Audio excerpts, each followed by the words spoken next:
is where Whimsy lives if you're new here. I do all things DIY holiday, DIY decor, DIY celebrations, and I help you plan your magical trips. I also am a huge Disney fan and have a Disney Instagram handle where I discuss all things Disney. So you can go there. Everything that I link in this video and anything that I'm talking about is linked in the descriptions below. Be sure to hit subscribe and the bell so you can be informed with my latest videos. But today we're doing a DIY Halloween village. I have tons of techniques and all kinds of fun things to do with miniatures. We're going to go spooky and we're also going to go sweet, all in the same display. Let's get started. All of the materials for the village were from the Dollar Tree.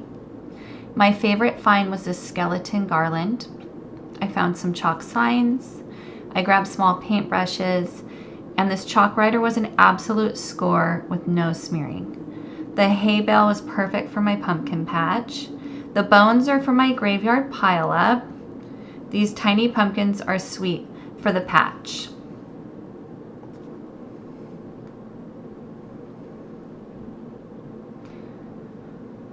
This harvest sign will be a sweet element for the pumpkin patch. The cauldron is for the witch's brew. The skelly pots are for the floral arrangements. The tiny birdhouses will have doors and make the village complete. There are a few different styles.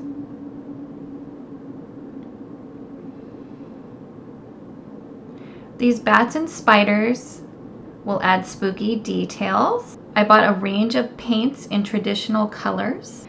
These candies stood out to me to be fun for the Halloween gingerbread house. I picked this decorative shredded craft paper for texture around the village. These markers are a must-get item. I took the dowels out of the birdhouses to make room for a door. I detailed the house with curvy lines and drew windows and shutters on the sides.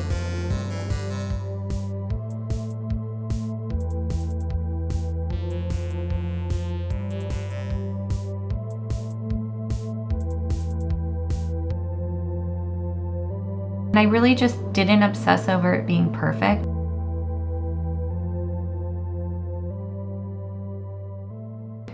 I made a tiny wreath out of orange pipe cleaner and added glue and glitter. The spider in pink just made the house a little bit spookier. The LED lights draped throughout the village really popped the colorful doors. I did the same to the cream house. This was my favorite technique, and I could have done one in every color.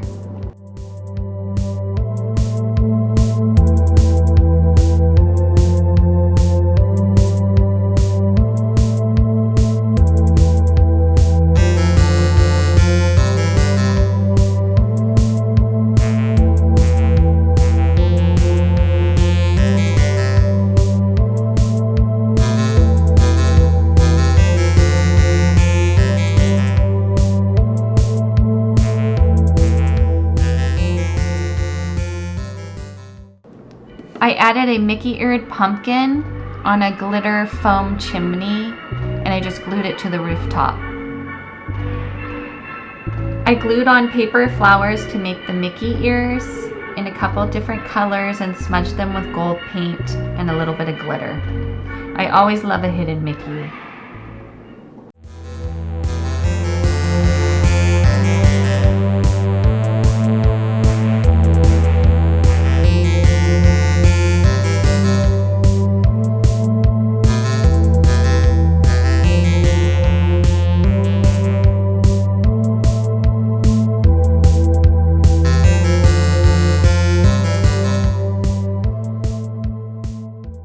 One house I painted orange and yellow inspired by a candy corn.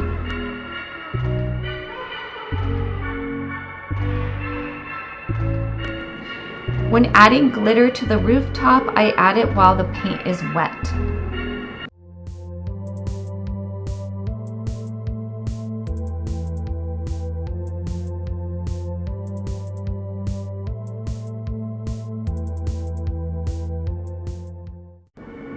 I smudged it with tissue and white paint.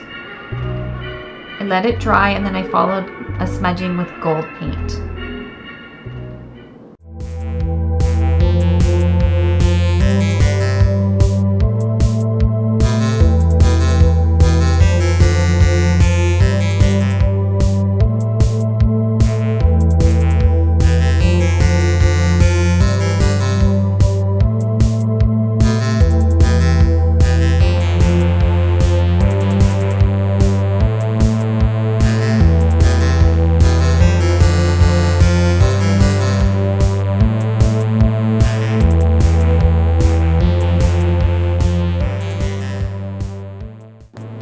I added a bat for a spooky effect.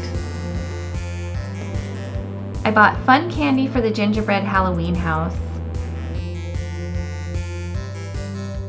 I painted the house traditional gingerbread colors and glued the candy corns in rows on the rooftop.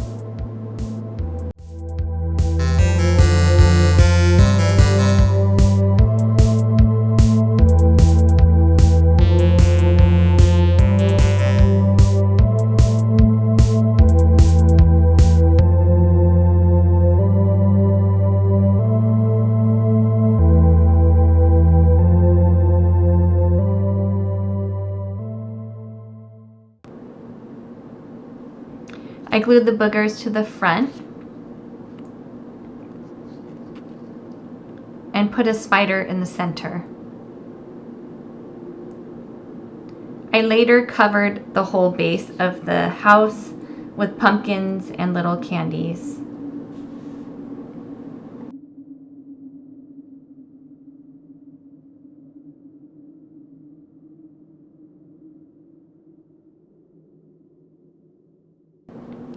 I painted all of the bones soft colors.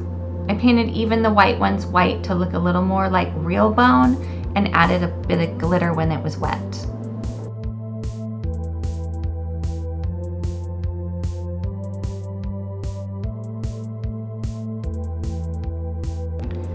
The church was an important piece since it was the largest one and it was a great center focal point. I painted aspects of it black and covered immediately with black glitter, and then painted a little bit of pink on the sides. I glued bones together and glued them to the rooftop to make a cross, and placed a bunch of bones in the front to make a bone pile.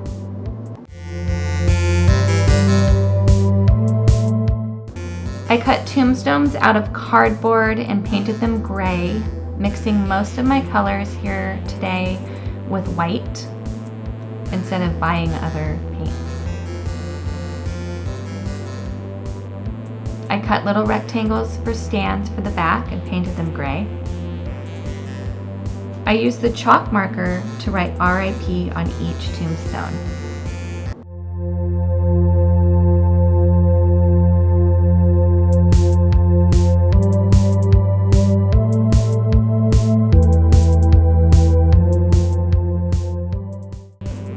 To make the graveyard itself, I used a rectangle of cardboard and some burlap. I texturized it with moss on the edges. I intentionally didn't glue down all of the tombstones. I wanted a child to be able to place them individually. I then added paint and black glitter to the sides.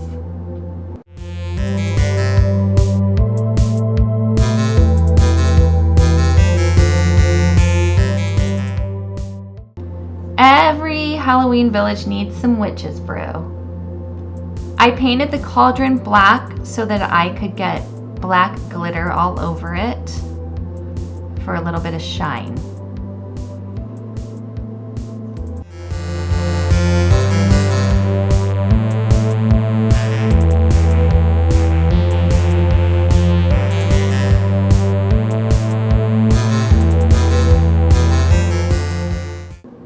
I used puff paint, the glow-in-the-dark color that had a green tint, to put goo all over the edge.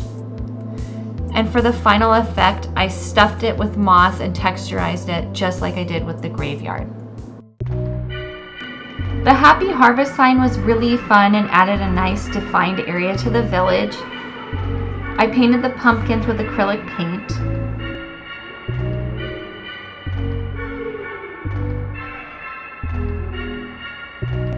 I used watercolor pencils for the details.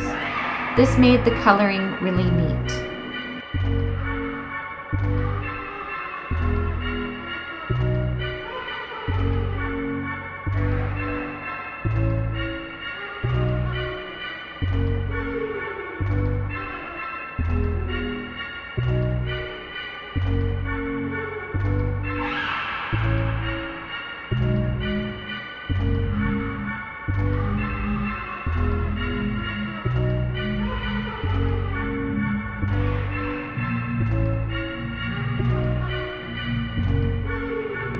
I finished the edges with acrylic paint and glitter.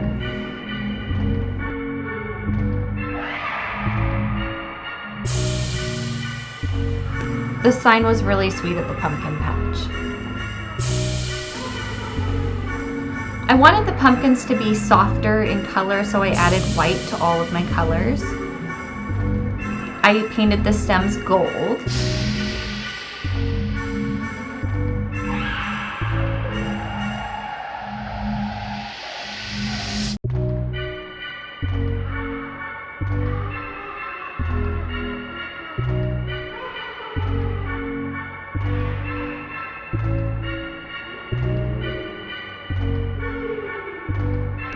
The patch beneath the pumpkin square was done just like the graveyards. Pat yourself on the back, this is a lot of work. The skull arrangements were my favorite part. I painted them in 4 different colors. The leaves I detailed with glitter and gold paint for a nice shine.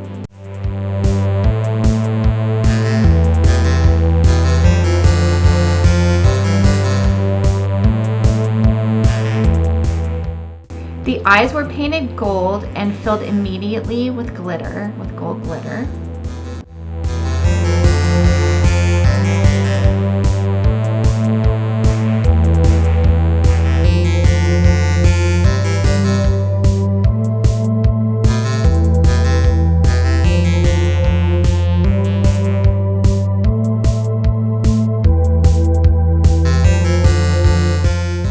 I tied several pieces of raffia together and trimmed them short.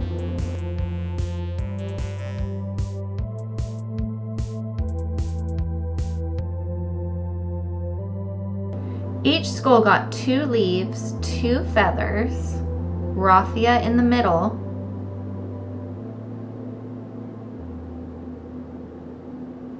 two bones on opposite sides,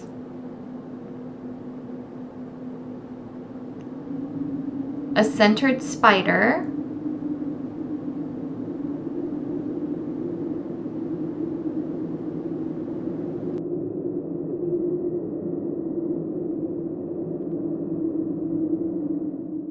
I peppered these skulls throughout the village to help decorate it with a bit of a spooky, sweet vibe.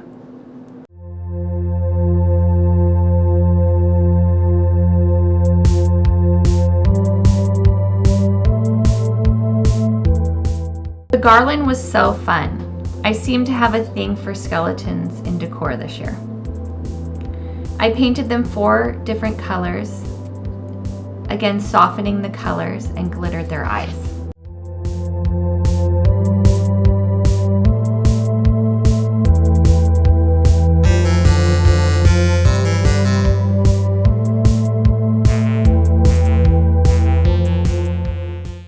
I also placed black butterflies on the wall with the garland.